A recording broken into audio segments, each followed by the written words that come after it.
My CEO boyfriend promised that if I gave the billion-dollar project to his first love, he would marry me immediately. I agreed without hesitation. However, on the day we were supposed to register our marriage, he never showed up.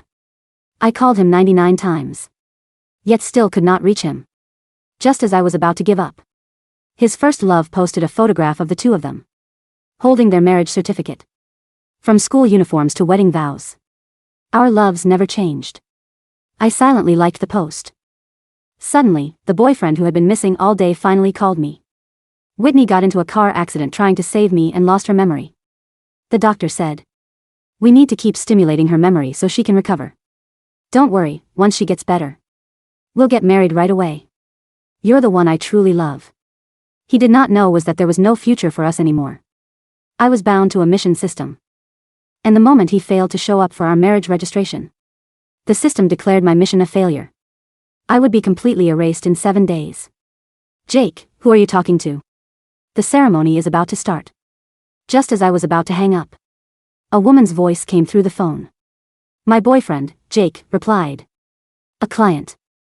I'll be done in a minute." Then he lowered his voice to comfort me. "Baby, stop being upset, okay? I'm getting married today. I'll call you back once I'm done." The line went dead. The staff glanced at me and asked, "Do you still want to process the paperwork?" I shook my head and walked out. A passerby handed me a can of soda. When she saw how miserable I looked, "Hey, it's okay. There are plenty of good men out there. Don't waste your life on just him." I looked at the cigarette dangling from her lips and boldly asked, "Can I have one, too?" I used to be heavily addicted to smoking. But Jake once said a girl should be graceful and ladylike. Smoking isn't a good look. I quit smoking for him. I stopped for 10 whole years. I did not want to spend the last few days of my life trying to please him anymore. The woman stared at me in surprise for a moment, before handing me a slim cigarette. "Thanks." Click. The lighter flickered to life. And at that exact moment, the giant screen on the building across the street suddenly lit up with a live wedding broadcast. The groom was unmistakably Jake. How ridiculous. On the very day the system had sentenced me to death, Jake was giving the woman he truly loved the wedding of the century. Passers-by stopped to admire the scene. Mr. Field really is loyal. He's already rich. Yet he still kept his promise and married his first love, despite her being poor. The woman beside me nudged my arm. "You seriously have terrible taste in men. If you're getting married, find someone like him. He's rich, faithful, and actually shows up for you. Take my advice and dump that boyfriend of yours, who couldn't even bother coming to register the marriage." Though I heard the laughter around me, I could not join in with them. That man was my boyfriend, but he was marrying someone else. As people nearby tuned into the live stream, the reporter's voice rang out. "Mr. Field, you once said you'd never make your marriage public. Why did you end up deciding to live stream your wedding?" Jake smiled happily and answered, "That was before. When you meet the woman you truly love, you just want to give her the whole world. What's one wedding compared to that?" I exhaled a cloud of smoke and my eyes started to sting.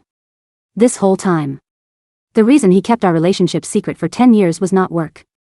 It's because he never loved me. When a man truly loved someone, he would give her what Jake had given Whitney: a place by his side and the blessing of the entire world. I pushed myself up. Suddenly the woman looked at me in surprise. "Where are you going?" "Stay and watch the live stream with us. It's entertaining." I watched the couple on the giant screen exchange rings, then shook my head and crushed the cigarette beneath my heel. "I'm going to offer the newlyweds my congratulations." I carried the gift box into the wedding venue. I had not wandered around for long before Jake caught wind of my arrival and hurried over, grabbing my wrist to drag me into a secluded corner. Jake was wearing the suit I designed for him and the diamond ring I picked out for him. But he was not marrying me. He pressed a hand to his temple irritably. "I already told you I'm just helping her recover. Can you be a little more understanding?" My heart clenched. I still remembered the moment. The system's deadline notification appeared. I begged him desperately, "Jake, if I don't marry you this time, I'll die. Can you please come register the marriage with me?" Back then, he just gave me a cold stare. "I told you Whitney is just someone from my past. Can you stop making a scene? When I refused to give up, he finally gave in reluctantly. As long as you give the project to Whitney, I'll marry you. I thought that if I pleased him, if I let him stay with his first love, and even handed over $1 billion project, I would be able to survive. However, I was wrong. He agreed to marry me, only to stand me up on the day of our registration, and instead marry Whitney. He let her take everything from me. Now that I had nothing left, including my own life, he was still telling me to be understanding. How ridiculous. I calmly handed him the gift. Congratulations on your marriage. Inside was a woman's watch he bought for me 10 years ago, when he confessed his love and spent everything he had on me. It cost over $1,000. An unimaginable sum for us back when we could barely afford food. I once believed it was the symbol of our love, and had kept it carefully all this time. It was over between us now, so this symbol should be returned to him. Jake held the gift in his hand, realizing he had misunderstood me. He opened his mouth awkwardly as though he was about to say something. At that moment, Whitney arrived. Jake, everyone's waiting for you. She only then seemed to notice me and asked, confused. Who is she? She pretended not to recognize me, but the sharpness in her eyes betrayed her. I was certain that Whitney had never lost her memory. However, Jake, who had always been so perceptive, could not see through her act. Instead, he quickly explained. Just a friend. She's here to deliver a gift. Whitney immediately smiled and thanked me, and opened the gift in front of everyone. She said in surprise loudly enough for everyone to hear. A watch. Whispers spread through the crowd. Giving a watch at a wedding? Is she here to cause trouble? Tears welled up in Whitney's eyes. I believe you, Jake. Your friend must be here to bless us. I'll wear it so she won't feel embarrassed.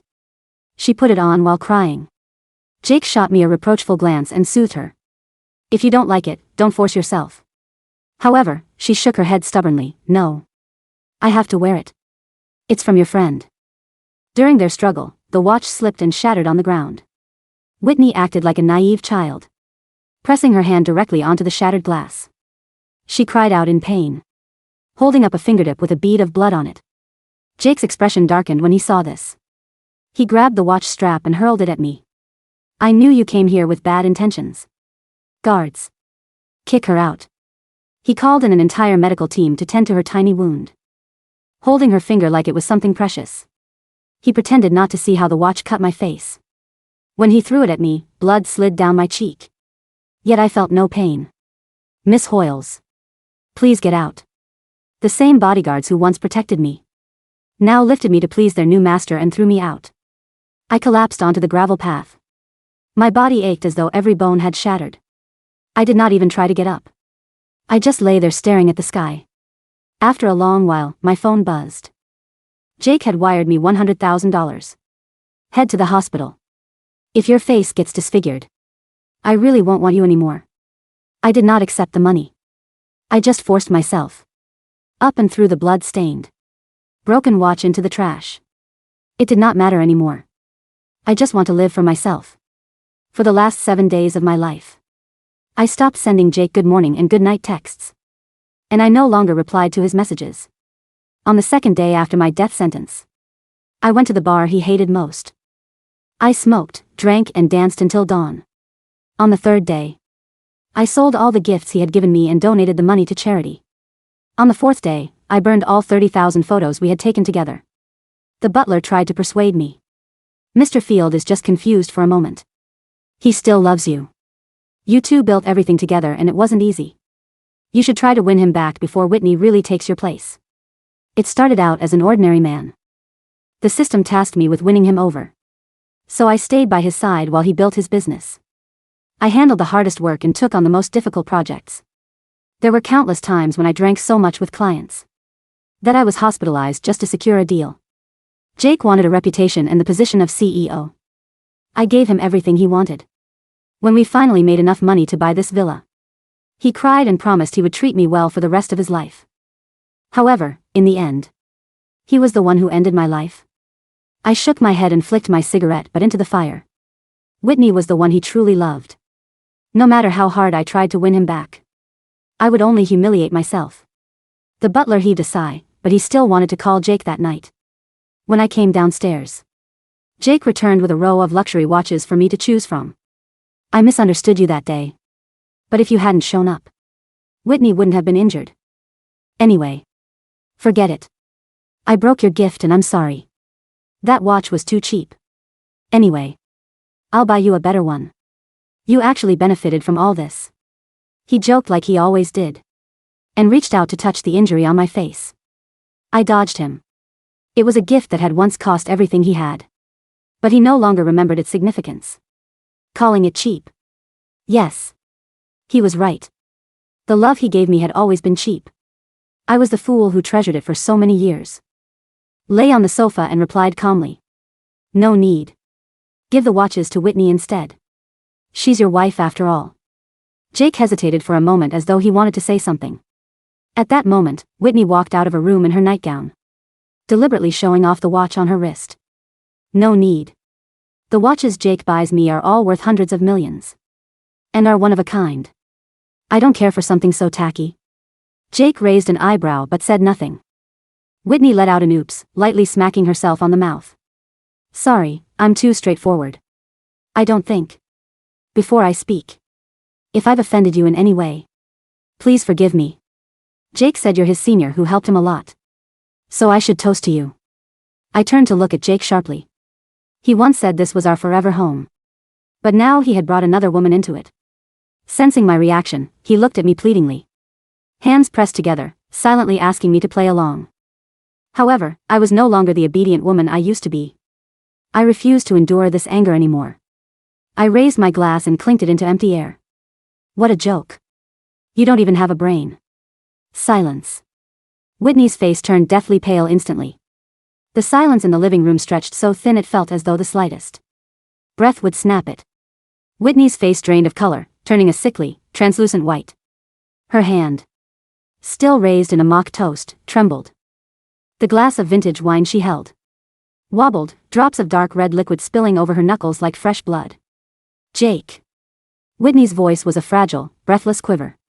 She turned her watery eyes toward him, the perfect picture of a wounded sparrow.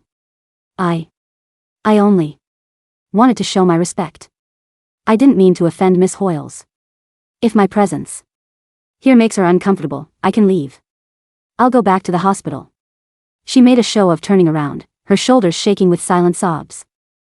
Jake's expression darkened instantly. The guilt he had felt moments ago when I dodged his touch evaporated, replaced by a defensive, protective anger. He stepped forward, grabbing Whitney's arm to pull her back into his side, before glaring at me. Lynn, that's enough. Jake's voice boomed through the quiet villa, the very home I had personally designed, decorated, and paid for. Whitney was just trying to be polite. What is wrong with you lately? Ever since the wedding day, you've been acting like a completely different person. Cold, sarcastic, smoking. Where is the gentle, understanding woman I used to know? I looked at him, my heart surprisingly quiet. There was a time when a single frown from Jake would make me panic. I would spend hours reflecting on what I did wrong, cooking his favorite meals, and whispering apologies into his neck just to see him smile again. But now, looking at the anger in his eyes, I felt nothing but a profound, hollow exhaustion. The gentle, understanding woman you knew died on the steps of the marriage registry, I said softly, my voice devoid of any anger. And the woman standing in front of you simply doesn't care anymore. Jake flinched. For a fraction of a second, a flicker of panic crossed his features, but he quickly suppressed it, shaking his head with a bitter laugh. Is this still about the registration? I told you, it was an emergency. Whitney almost lost her life because of me. Are you really so selfish that you'd put a piece of paper over a human life? He tightened his grip on Whitney's shoulder. I promised I would marry you once she recovers. Can't you just wait? Do you have to ruin everything we've built over a petty grudge? A petty grudge. I looked down at my hands. They were calloused. They were the hands of a woman who had stayed up for 3 days straight to write the business proposal that secured his company's first major venture capital funding. They were the hands that had held his head while he threw up after drinking himself to near poisoning to please corrupt investors. I don't have time to wait, Jake, I said, checking the mental timer in my head. Time remaining, 2 days, 18 hours, 42 minutes. What do you mean you don't have time? Jake frowned, his irritation returning. Stop speaking in riddles. If you're trying to play hard to get, it's not working. It only makes you look pathetic. Then let me be pathetic in peace, I replied. I stood up from the sofa, not even looking at the luxury watches scattered across the coffee table. I'm leaving. Leaving? Where? Jake stepped forward, but Whitney subtly pulled on his sleeve, whispering that her head was starting to hurt again. He hesitated, his steps halting. He called out to my retreating back, if you walk out of this door tonight, Lynn, don't expect me to chase after you. You've been spoiled for too long. Go cool your head. When you're ready to apologize to Whitney, you can come back. I didn't stop. I didn't look back. As the heavy mahogany doors of the villa clicked shut behind me, the cold night wind swept over my face. I pulled my thin coat tighter around myself, took out a cigarette, and lit it. The orange ember glowed in the dark, a tiny spark of warmth in a world that was rapidly fading away. On the 5th day of my countdown, I checked into a small, unassuming hotel by the coast. It was a place Jake had always refused to visit. He used to say that successful people didn't waste time looking at the sea, they spent their time conquering the land. I had agreed with him then, locked away in high-rise office buildings, staring at spreadsheets instead of sunsets. Now, I sat on the sandy beach, watching the waves crash against the shore. My body was beginning to show the first signs of the system's erasure. When I held my hand up against the morning sun, I could see the faint outline of the wet sand through my fingers. I was becoming translucent. The physical weight of my body was slowly lifting, leaving behind a strange, airy numbness. My phone buzzed on the sand beside me. I didn't intend to answer it, but when I saw the caller ID, I realized it wasn't Jake. It was Secretary Vance, the head of the legal and financial department at Field Corporation. I swiped to answer. Yes, Vance? Miss Hoyles. Vance's voice was frantic, laced with absolute panic.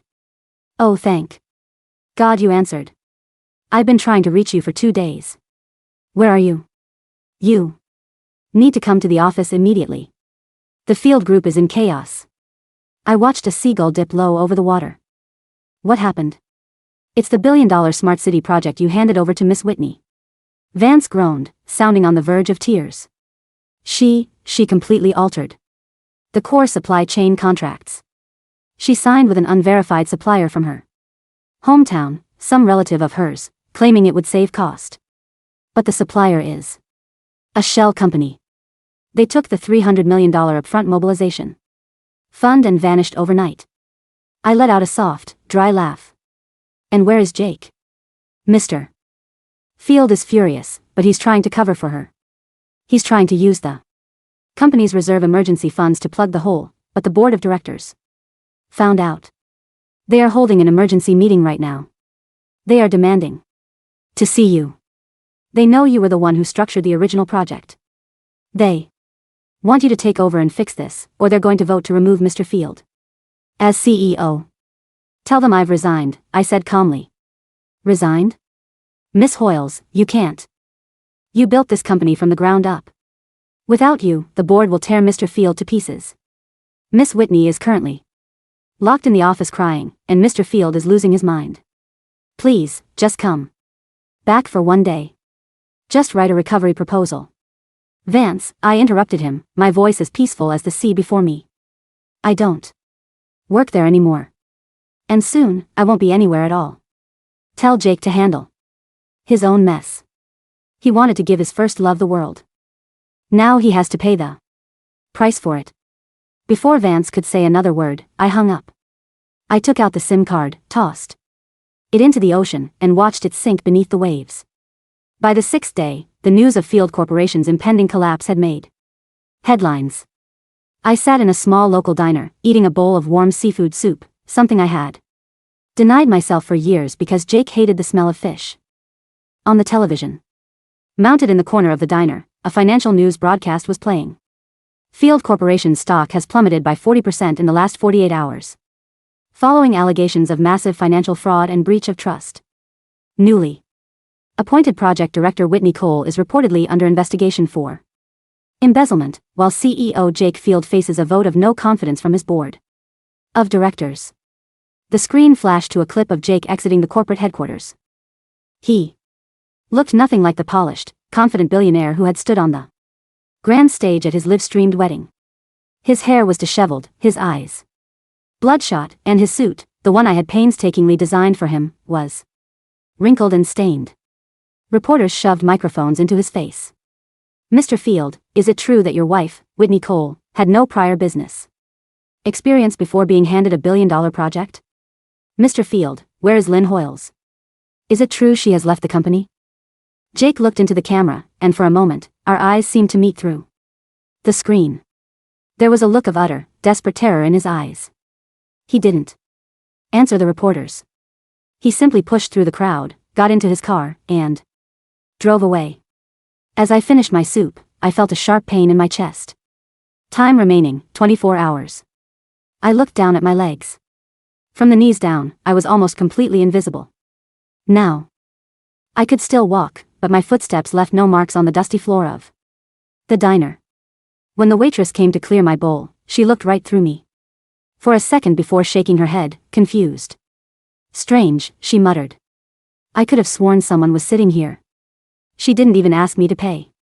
She simply didn't register my presence anymore. The system's erasure was accelerating. I smiled gently, stood up, and walked out. I had one last place to visit. I returned to the villa on the evening of the 6th day. The gates were wide open. The security guards I had hired were gone, likely having fled after the company's accounts were frozen. The grand gardens were littered with fallen leaves, looking abandoned and desolate. Inside, the house was in ruins. Valuable vases lay shattered on the floor. Papers were scattered everywhere. In the center of the living room, a violent argument was taking place.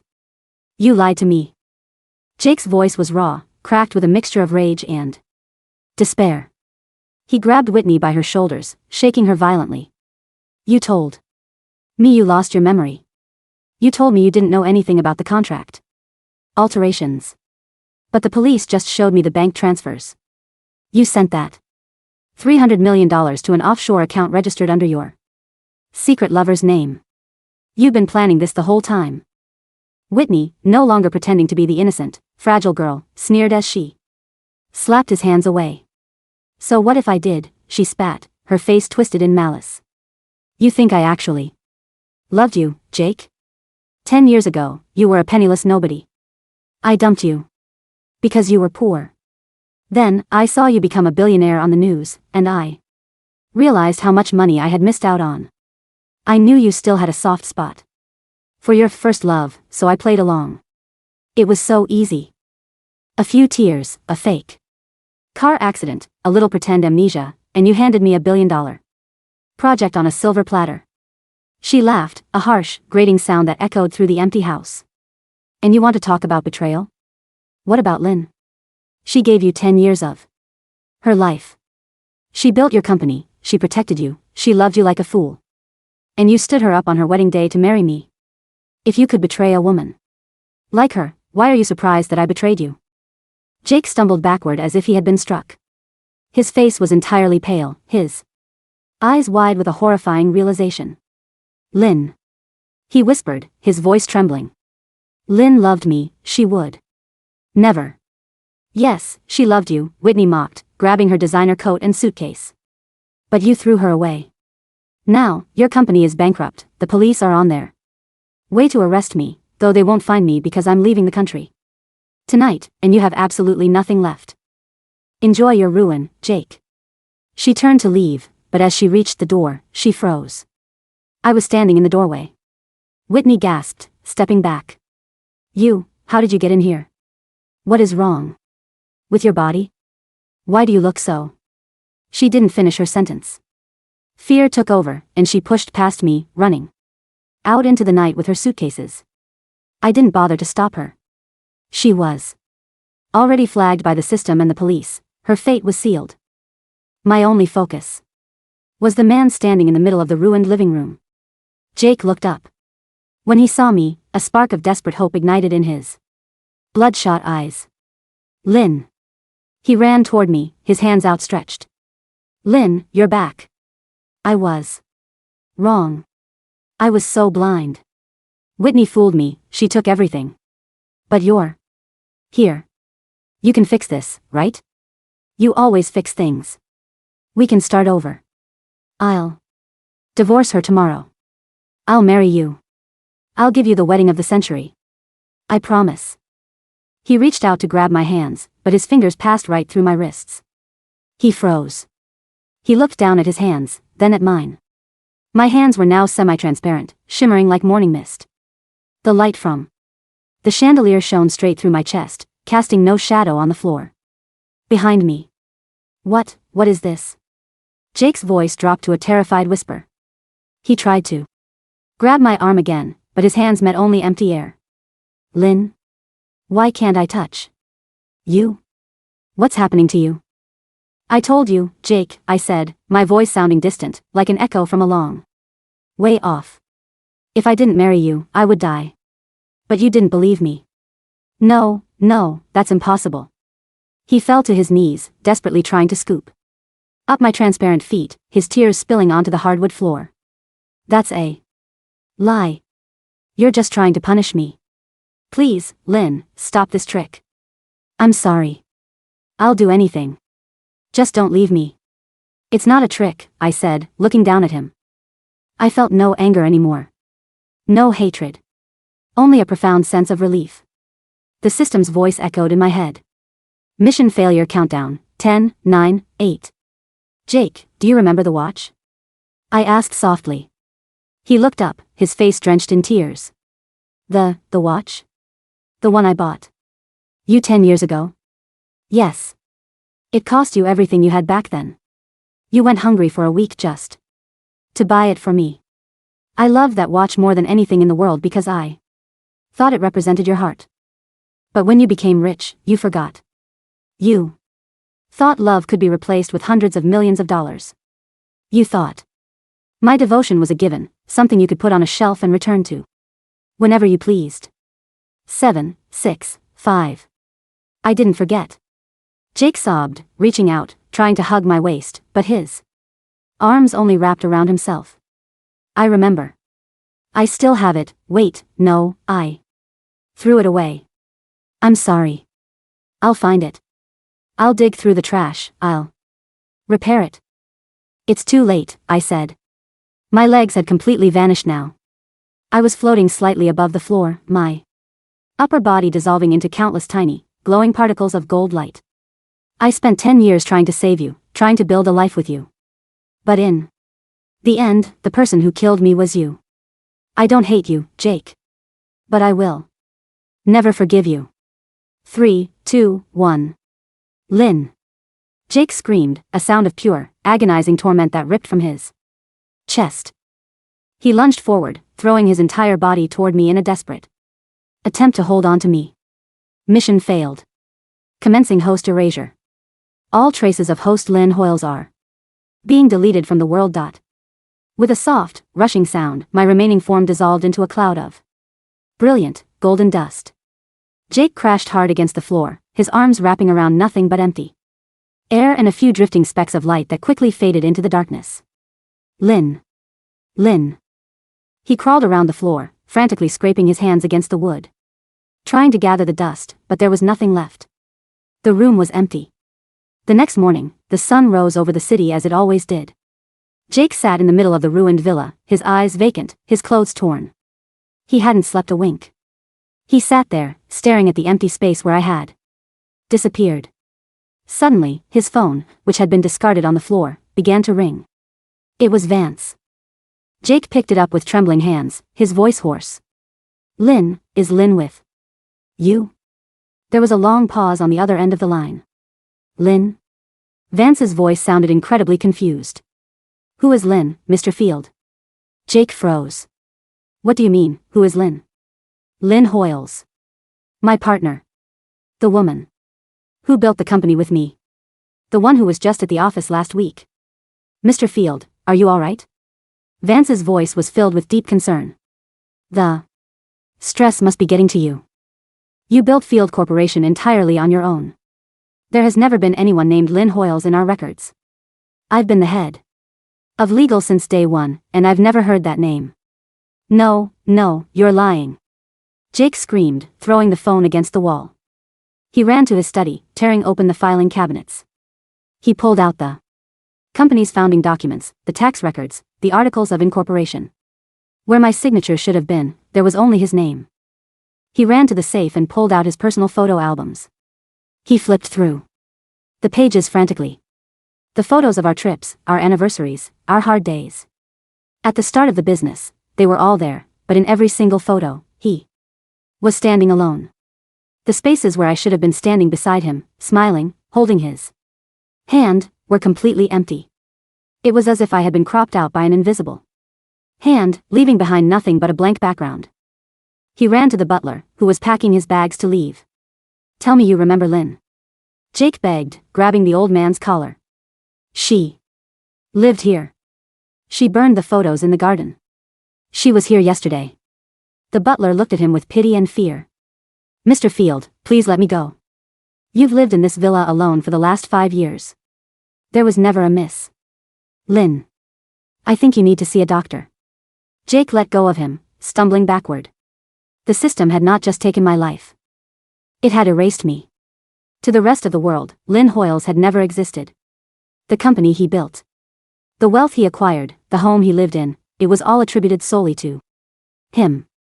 But the system had left him with one final, cruel punishment. It had left him with his memory intact. He remembered every single detail. He remembered the smell of my perfume. He remembered the sound of my laugh. He remembered the look of absolute indifference in my eyes right before I dissolved into light. He remembered that he had traded the only woman who ever truly loved him for a lying, scheming fraud who had left him in ruins. He fell to the floor, clutching his head, screaming into the empty, silent house. He was a billionaire with a bankrupt empire. He was a husband whose wife was a fleeing criminal. And he was a man who would spend the rest of his miserable, lonely life remembering a woman who had been entirely erased from the universe, knowing that he was the one who had destroyed her. And in the quiet, empty spaces of the villa, there was no one left to hear him cry.